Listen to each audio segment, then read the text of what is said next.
नमस्कार, FM news देख रहे हैं आप। मैं हूं आपके साथ विशाल कालरा। नेपाल में भ्रष्टाचार और सोशल मीडिया बैन के खिलाफ उग्र प्रदर्शन देखा जा रहा है। आज सुबह 12,000 से ज्यादा युवा जो हैं वो नेपाल की संसद तक पहुंच गए और तोड़फोड़ शुरू कर दी और इसके बाद सुरक्षा बल हरकत में आए। मामले को शांत कराने की कोशिश की गई। पुलिस ने रबर की गोलियां चलाई हैं। इसके बाद अब तक 5 प्रदर्शनकारियों की मौत हो चुकी है। नेपाल की प्रचंड सरकार ने सोशल मीडिया बैन को हटाने का ऐलान भी किया है। मुद्दा यह है कि ना महंगाई ना बेरोजगारी, एक सोशल मीडिया बैन के कारण इतना बड़ा विरोध प्रदर्शन कैसे हो सकता है। सवाल यह उठ रहा है कि कहीं यह कोई साजिश तो नहीं है। नेपाल की सियासत में भ्रष्टाचार को लेकर अब बड़े सवाल उठ रहे हैं और जो स्थिति है नेपाल की वो इस वक्त बहुत ही गंभीर नजर आ रही है। ये तस्वीरें देखिए, किस तरीके का विरोध प्रदर्शन। 18 साल से लेकर 30 साल तक के युवा, जिसे आप जेन जी कह सकते हैं, वो जेन जी इस प्रदर्शन का हिस्सा है।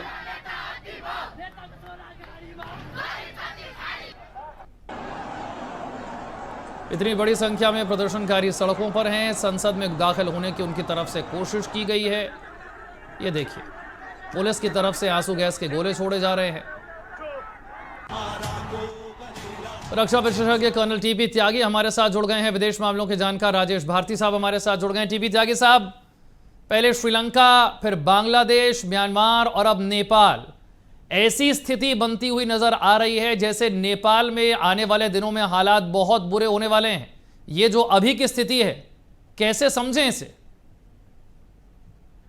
देखिए, आज की स्थिति तो बिल्कुल वही बता रही है जो आप कह रहे हैं और ये लोग भी कह रहे हैं कि जैसा बांग्लादेश में हुआ या जैसा श्रीलंका में हुआ या जैसा म्यांमार में हुआ या जैसा और बहुत सारे देशों में हुआ कि वहां के राष्ट्रपति को छोड़ के भागना पड़ा या शेख हसीना का तख्ता पलट हुआ, ठीक उसी तरह की बात आज यहाँ नजर आ रही है। दरअसल में ये जो जनरेशन Z है या जनरेशन Z है, ये वो युवा है जो 1998 से लेके और 2012 के बीच में जिनका जन्म हुआ है और जन्म से ही ये डिजिटल प्लेटफॉर्म को इस्तेमाल करने के आदी रहे हैं, जिसके अंदर फेसबुक भी शामिल है, ट्विटर यानी कि जिसे अब एक्स कहते हैं वो भी शामिल है और इसमें फेसबुक भी है। यानी कि करीब करीब वो 26 प्लेटफॉर्म है अमेरिका के जिनके ऊपर प्रतिबंध लगाया गया। इनको ये कह के प्रतिबंध लगाया गया कि आपने अपने आप को हमारे मिनिस्ट्री ऑफ इंफॉर्मेशन और टेलीकम्युनिकेशन के साथ में रजिस्टर नहीं किया है, ये कह के प्रतिबंध लगाया गया। लेकिन इससे भी ज्यादा जो बात सामने आई है वो ये कि जो चाइना के समर्थित सोशल प्लेटफॉर्म है वो तो एक्टिव है और जो अमेरिका से समर्पित प्लेटफॉर्म है समर्थित, उनके ऊपर प्रतिबंध लगा दिया गया। हालांकि जो ये युवा पीढ़ी है जो इस समय प्रदर्शन कर रही है, इनका ये कहना है कि हमारा ना तो चाइना से मतलब है ना अमेरिका से मतलब है, हमारा तो 2 चीजों से मतलब है। पहला तो ये कि ये बूढ़े आदमियों की जो सरकार है नेपाल में ये बदलनी चाहिए। यानी इसका सीधा सीधा मतलब ये निकलता है कि उनका एम है कि इस सरकार का तख्ता पलट किया जाए और युवाओं को, जैसे बांग्लादेश के अंदर एक नेशनल सिटीजन पार्टी बनी युवाओं की, ऐसे ही ये युवा अब उस पर कब्जा करना चाहते हैं। और दूसरा ये कि ये जो सरकार है नेपाल की, ये भ्रष्टाचार में अकूत डूबी हुई है। इनके नेताओं के बच्चे विलासिता का जीवन व्यतीत करते हैं दूसरी जगहों के ऊपर और खुद नेपाल के अंदर, और जो आम युवा है उसके लिए वो फैसिलिटीज अवेलेबल नहीं है। यानी कि भ्रष्टाचार और सोशल मीडिया पर बैन, और वो भी पार्शियलिटी के साथ, यानी कि एक कंट्री के बैन और दूसरी कंट्री के चालू। इसकी वजह से इन्होंने एक पीसफुल मार्च किया, लेकिन उस पीसफुल मार्च में जो पार्लियामेंट था और जिसमें ये पार्लियामेंट की प्रीमाइसेस में घुस भी गए, पुलिस के आंसू गैस छोड़ने के बाद, उनके गैस छोड़ने के बाद, बुलेट चलाने के बाद फायरिंग हुई। 5 लोग तो अब तक उसमें जान दे चुके हैं। कम से कम 40 लोग ऐसे हैं, 40 युवा ऐसे हैं जो जो जख्मी है या जो घायल है। तो ये इनका जो ये प्रोटेस्ट था, ये प्रोटेस्ट दो बातों के लिए था, और मुझे नहीं लगता कि अब इस प्रोटेस्ट को दबाया जा सकेगा। हालांकि आज ये कुछ हद तक तितर बितर हो गया है, लेकिन आने वाले दिनों में ये और ज्यादा बढ़ेगा, क्योंकि ये अचानक नहीं हुआ है जी। इसमें पेंटअप फीलिंग्स है, और जो पेंटअप फीलिंग्स है वो ये है कि भाई नेपाल की सरकार बूढ़े लोगों के हाथ में है, करप्ट लोगों के हाथ में है, भ्रष्टाचार बेइंतहा बढ़ चुका है, नौकरियों में और अपॉर्चुनिटीज में इक्वलिटी नहीं है। लिहाजा ये जो बात है ये और लोगों तक भी फैलेगी, और आज केवल काठमांडू में नहीं, नेपाल के कई शहरों के अंदर इस तरह के प्रदर्शन हो रहे हैं। और अब चूंकि 5 युवाओं की डेथ हो चुकी है, लिहाजा this is going to flare up. मैं समझता हूं कि यहाँ भी वही होने वाला है जैसा बांग्लादेश में हुआ था। इसका अंदाजा इस बात से लगाया जाता है कि केपी ओली जी जो वहाँ के प्रधानमंत्री हैं, वो अभी एससीओ की मीटिंग में चाइना गए थे, और चाइना जाने के बाद आते ही वापस आके उन्होंने ये कह दिया कि बैन लगाया जाता है 26 सोशल प्लेटफॉर्म के ऊपर। यानी कि सरकार की तरफ से ऐसा लगता है कि जैसे ये किसी देश से प्रभावित है या कम्युनिस्ट विचारधारा से प्रभावित है। जिस चीज को आप कह रहे हैं उससे थोड़ा सा और आगे ले जाते हैं, राजेश भारती साहब से पूछते। राजेश जी, पहली नजर में देखने पर शायद ही कोई यकीन करेगा कि सोशल मीडिया बैन होने की वजह से नेपाल की सड़कों पर इतने लोग उतर आए, ये जेनजी इतना आक्रोशित है सिर्फ सोशल मीडिया की वजह से। आपको लगता है असल वजह करप्शन है या सोशल मीडिया बैन है? वजह क्या है? क्योंकि शायद ही कोई यकीन करेगा कि सोशल मीडिया बैन यानी कि फेसबुक यूट्यूब ना चलाने की वजह से लोग इतने ज्यादा आक्रोशित हो सकते हैं। नहीं, आज जो सोशल मीडिया जिसको आप कह रहे हैं, वो एक एज से ऊपर का जो क्लास है, जो 50s में, जिसका जन्म का शुरुआती दौर इस प्लेटफॉर्म के साथ नहीं बीता है, उसके लिए तो ये सिर्फ एंटरटेनमेंट है, या टाइम मिलेगा तो देख लेना है। लेकिन जो यूथ है ना, उसके तो जीवन का हिस्सा है। मतलब वो सोशल मीडिया आज उसके लाइफ के रूटीन का पार्ट है।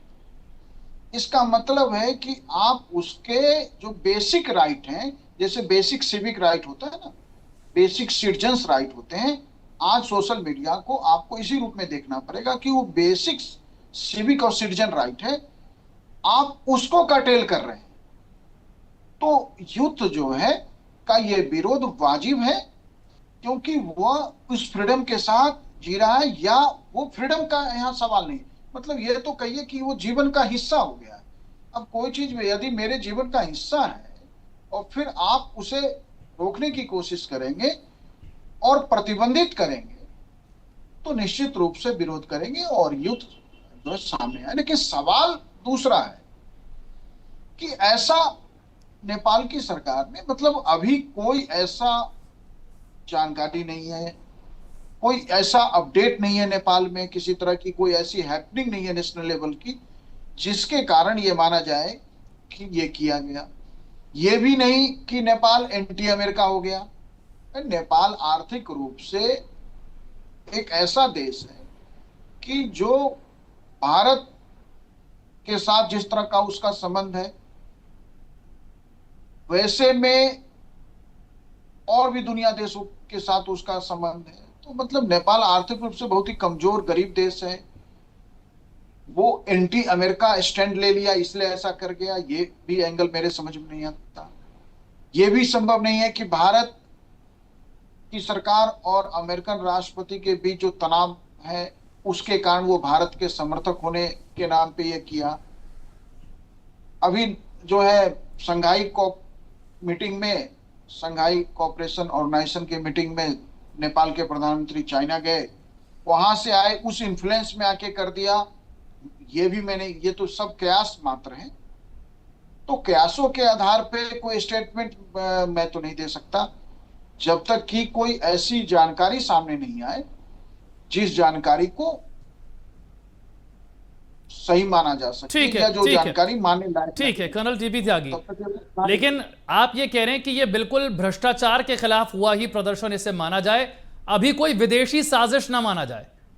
क्या मैं ठीक कह रहा हूं, या सिर्फ इसे भ्रष्टाचार के खिलाफ आंदोलन आप कहेंगे, नहीं, लेकिन नहीं, नहीं, ये भ्रष्टाचार के खिलाफ नहीं, आंदोलन नहीं, में टीपी त्यागी साहब थोड़ा सा बाहर से कुछ फंडिंग भी है, कुछ साजिश भी है, इससे इनकार नहीं हो सकता। क्या कहेंगे आप? मैं इस बात से सहमत हूं सर। ये बगैर किसी बाहर की फंडिंग के या बाहर की सपोर्ट के नहीं हो सकता। बाहर की सपोर्ट अवश्य रही होगी, चाहे चाइना की तरफ से रही हो, चाहे अमेरिका की तरफ से रही हो।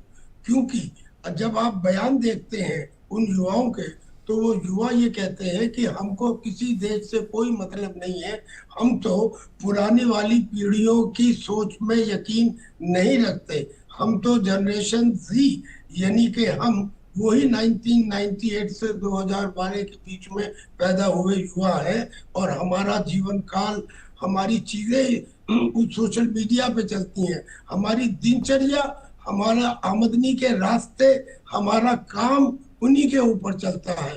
लिहाजा उसको यकायक बैन कर देना, ये ऐसा नहीं लगता कि ये आज थे और पहले से नहीं थे, ये पहले से चल रहे थे। तो इनको यकायक जो बैन किया गया है उसमें, हालांकि जो मेरे दूसरे को पैनलिस्ट हैं वो ये कह रहे हैं कि चाइना में केपी ओली जी होके आने के बाद उन्होंने इसको बैन किया। क्या इसमें कोई सबूत मिलेगा क्या? ये चीजें तो ऐसी हैं जिनका अंदाजा लगाया जा सकता है, क्योंकि टाइमिंग किस तरह का है। टाइमिंग वो है कि जब एससीओ की मीटिंग के बाद वो यहाँ पर आए और यहाँ आके उन्होंने इसे किया, इसके ऊपर बैन लगाया, और फिर इनके ऊपर बैन लगाया अमेरिका वाले सोशल मीडिया के ऊपर, चाइना वालों के ऊपर नहीं लगाया जो चाइना के थे। आपने तो शायद क्या इस यहाँ चीज से को भी नोटिस किया होगा कि कुछ कुछ संकेत मिलने लगते हैं। जो देश हमारे मित्र देश हुआ करते थे, जैसे जैसे वहां हालात बिगड़े या बिगड़ने की शुरुआत होने वाली थी, उन्होंने किसी ना किसी तरीके से हमसे विवाद शुरू किए, चाहे वो श्रीलंका हो, चाहे वो बांग्लादेश हो, चाहे वो नेपाल हो। आप देखेंगे पिछले कुछ महीनों में या कुछ वर्षों में धीरे धीरे करके संबंध उतने अच्छे नहीं रहे, उतने मधुर नहीं रहे, छोटे छोटे विवाद शुरू होते रहे, और ये संकेत मिलने लगा कि साहब सब कुछ ठीक नहीं है, और ये इंडिकेशन मिलने लगा कि शायद पैसा या फंडिंग या स्ट्रैटेजी कोई और बना रहा है इन छोटे देशों के लिए। और फिर एक बड़े रूप में हम देखते हैं कि उस देश में जबरदस्त अशांति है, विरोध है, और वहां की या तो सरकार गिर जाती है या तो उनकी इकोनॉमी इतनी बुरी स्थिति में आ जाती है कि वो सरवाइव करने की स्थिति में नहीं रहते हैं। एक जैसा पैटर्न है क्या? जी जी, बिल्कुल एक जैसा पैटर्न है। क्या बांग्लादेश में ये लोगों की समझ में नहीं आया कि शेख हसीना की सरकार का तख्ता पलट हुआ नहीं था, करवाया गया था? क्या उसके पीछे अमेरिका का सेंट मार्टिन वाला इशू नहीं इन्वॉल्व था? और फिर जो सरकार बनी, वो सरकार भी बनी मोहम्मद यूनुस के अंतर्गत, जो कहीं पॉलिटिक्स में नहीं थे, अलावा इस बात के कि उनके रिश्ते जो बिडेन से अच्छे थे, और जिसके, और आज से नहीं, बहुत पुराने समय से। और उन्होंने तो एक किस्म से डोनाल्ड ट्रंप को सोलर एक्लिप्स कहा था। तो ये सब हुआ भारी हस्तक्षेप की वजह से। और ये जो बड़े कंट्रीज हैं, ये छोटे कंट्रीज में ये हस्तक्षेप का काम करते रहते हैं। अब अगर आप इतिहास उठा के देखें तो जिस भी देश के अंदर गड़बड़ हुई है, वहां कहीं ना कहीं आपको अमेरिका का हाथ अवश्य मिल जाएगा, चाहे उसके अंदर अफगानिस्तान हो, इराक हो, ईरान हो, या यूक्रेन हो। सब जगह ऐसा लगता है कि जैसे उकसाया जाता है, सिचुएशन क्रिएट की जाती है कि वहां पे बदलाव के लिए लोग प्रदर्शन करें, और उसके बाद जब उन दो देशों के बीच में या उसी देश के अंदर अंतरकलह होता है या सिविल वार होता है, तब उन्हें हथियारों की जरूरत पड़ती है जो अमेरिका से आते हैं। तो मैं समझता हूँ कि कहीं ना कहीं इसमें इन्वॉल्वमेंट है, जो आने वाले समय में पता लगेगा कि बेसिकली किस तरफ से इन्वॉल्वमेंट है। क्योंकि ये हो सकता अगर है नेपाल चाइना की तरफ अस्थिर से भी, होता है या नेपाल की सरकार वैसे ही गिरती है जैसे बांग्लादेश की गिरी थी, भारत के लिए इसका असर क्या होगा? भारत के लिए इसके मायने क्या हैं? भारत को क्या तैयारी करनी चाहिए? देखिए, भारत के लिए ये मायने अच्छे हैं, क्योंकि नेपाल के लोग इस बात को समझते हैं, जिसको केपी ओली साहब ने पलट के रख दिया, वो कभी भारत की गोद में बैठते हैं, कभी चाइना की गोद में बैठते हैं। उन्होंने अच्छे खासे एक हिंदू राष्ट्र में इस किस्म की सिचुएशन पैदा कर दी कि हमारी और नेपाल के बीच में दूरियां बढ़ती चली गई।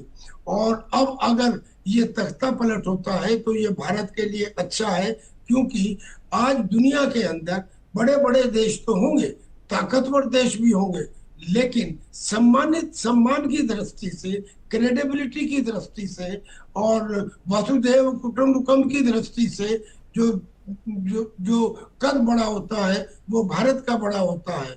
और वो रियलाइज करते हैं, मुझे यकीन है कि नेपाल के लोग इस बात को रियलाइज करते हैं कि relation with India are the best. तो मैं समझता हूँ कि अगर ये तख्ता पलट होता है या कोई रद्दोबदल होता है, ये भारत के लिए फेवरेबल होगा। आप कह रहे हैं भारत के लिए फेवरेबल होगा, लेकिन अभी जो स्थिति बनी हुई है यहां पर तो नजर आ रहा है कि आने वाले दिन नेपाल के लिए तो बहुत बिल्कुल अच्छे होने वाले नहीं है। क्या आपको लगता है कि एकदम सेम पैटर्न पे अगर कोई चीज रिपीट होती है तो उस देश के अंदर उसे रोकने के लिए कोई तैयारी नहीं होगी? क्या जो सरकार है वो जानती नहीं होगी? इंटेलिजेंस फेलियर इतने बड़े पैमाने पर हो सकता है क्या? हमने श्रीलंका में भी होते हुए देखा, म्यांमार में तो खैर आर्मी ही आ गई वहां पर, बांग्लादेश में भी नहीं पकड़ पाए वो लोग कि इतना बड़ा प्रदर्शन होने वाला है। क्या नेपाल में भी इतना बड़ा इंटेलिजेंस फेलियर हो गया? क्योंकि ये जो युवा हैं इनकी उम्र बहुत कम है। ऐसा नहीं है कि इनके साथ कोई सीक्रेट प्लानिंग की गई होगी जो बाहर नहीं आ सकती। इतने सारे युवाओं को जब आप मैसेज भेजेंगे, एक साथ इकट्ठा करने की कोशिश करेंगे, तो जाहिर सी बात है कि ये बातें लीक भी हुई होंगी, इसकी प्लानिंग भी हुई होगी। प्लानिंग लीक होना इसके बावजूद क्या सरकार वक्त रहते भांप नहीं पाई कि इतना बड़ा प्रोटेस्ट होने वाला है? बिल्कुल नहीं भाप पाई जी, बिल्कुल नहीं भाप पाई और भाप पाएंगे भी नहीं। सवाल ये है कि ये युवा है, और जो युवा है उन्होंने ये कहा, जो जितने भी मैंने अभी टीवी के ऊपर उनके स्टेटमेंट सुने हैं, उन्होंने ये कहा कि साहब हमारा कोई चाइना अमेरिका से मतलब नहीं है, हम तो युवा हैं, हम दो चीजों के खिलाफ हैं। एक तो बहुत बेसिकली भ्रष्टाचार, जो आज से नहीं पुराने समय से, और दूसरा सोशल मीडिया के ऊपर पार्शियल जो बैन लगाया है केवल अमेरिका के, इसके खिलाफ है। लेकिन उन्होंने ये भी कहा कि हमारा पीसफुल मार्च था, हमने बाकायदा कहा था कि हम पार्लियामेंट तक जा रहे हैं, लेकिन बीच में कुछ घुसपैठी आ गए। अब वो घुसपैठी कौन आ गए? उनसे पूछते हैं कि साहब ये तो नेपाल के ही कुछ लोग होंगे। वो नेपाल के कुछ लोग नहीं होंगे, वो जो घुसपैठी हैं जिन्होंने बीच में आके उसे हिंसक बनाया इस प्रोटेस्ट को, वो जरूर कहीं ना किसी से सपोर्ट लिए हुए होंगे, किसी बाहर की शक्ति से। अब वो कौन सी बाहर की शक्ति है जिससे उन्हें सपोर्ट मिला, ये तो समय के साथ पता लगेगा, लेकिन कुछ ना कुछ बाहर के लोग आए हैं। फिर भी फिल्ट्रेशन होता है, फिल्ट्रेशन एकदम नहीं होता। 2-3 दिन के अंदर ये टीबी त्यागी साहब, आपको हैरानी होती है कि पूरे के पूरे देश को, सरकार को इस तरीके से गिराने की प्लानिंग करना, और ये प्लानिंग क्या वाकई में इतनी आसान है? अब तक तो एक जमाना था जब हम सिर्फ सुना करते थे, लेकिन मुझे लगता है हाल फिलहाल में तो कई वर्षों में हमने इतनी आसानी से इन सब चीजों को होते हुए देखा है कि अब यकीन करना कई बार मुश्किल हो जाता है कि किसी देश को क्या डिस्टेबलाइज करना इतना आसान हो गया है। हमारे आसपास ही अगर हम देखते हैं उदाहरण, तो उदाहरण पर उदाहरण भरे पड़े। अब आप ही बता रहे हैं सर, उदाहरण पे उदाहरण भरे पड़े हैं। ऐसे ही हो जाता है क्या? सीरिया के अंदर सालों लगे थे तख्ता पलट के लिए, बड़ी शक्तियां उसमें इन्वॉल्व थी और वो चाहती थी कि तख्ता पलट हो, और वो तख्ता पलट देखिए, इतने बड़े देश का तख्ता पलट केवल एक फोर्टनाइट से भी कम समय के अंदर हो गया। ऐसे ही शेख हसीना का तो आप ये समझिए कि वो स्थिति थी। क्या ये खतरा ज्यादा लोकतांत्रिक देशों पर है, जहां डेमोक्रेसी है वहां खतरा ज्यादा है क्या? जी, ये बात भी मानी जा सकती है कि जहां डेमोक्रेसी है, क्योंकि इन लोगों का भी जो एक स्लोगन है वो ये है, गिव अस आवर इंडिपेंडेंस। जो युवाओं ने जिन्होंने प्रदर्शन किया है उनका एक स्लोगन ये था, गिव अस आवर इंडिपेंडेंस, और दूसरा ये था कि बूढ़े लोगों को हटा के भ्रष्टाचार को खत्म करो जो नेपाली सरकार में है। लिहाजा इंडिपेंडेंस की जो ये आवाज है, ये डेमोक्रेटिक कंट्रीज के अंदर ज्यादा उठती है। क्या आपको डर लगता है कि जैसा बांग्लादेश में हुआ कि शेख हसीना तो चली गई, लेकिन मोहम्मद यूनुस एक पपेट अमेरिका के वहां पर आकर बैठ गए। क्या नेपाल में भी ऐसा कुछ हो सकता है कि चाइना या फिर कोई और सुपर पावर का एक पपेट वहां पर आकर बैठ जाए? मुमकिन है सर, मुमकिन है, बहुत बहुत मुमकिन है, क्योंकि केपी ओली का कंटिन्यू करना अब मुझे मुश्किल लगता है। और केपी ओली जी अगर हटते हैं तो कुछ ना कुछ चेंज होगा, और जो चेंज होगा वो या तो उसी तरह से होगा जैसे बांग्लादेश में नेशनल सिटीजन पार्टी बनाई युवाओं ने, ऐसे ये कोई अपनी पार्टी बनाए, या कोई बाहर के देश का पपेट जैसे ईरान के अंदर वो फिर दोबारा से शाह को लाने की कोशिश कर रहे हैं।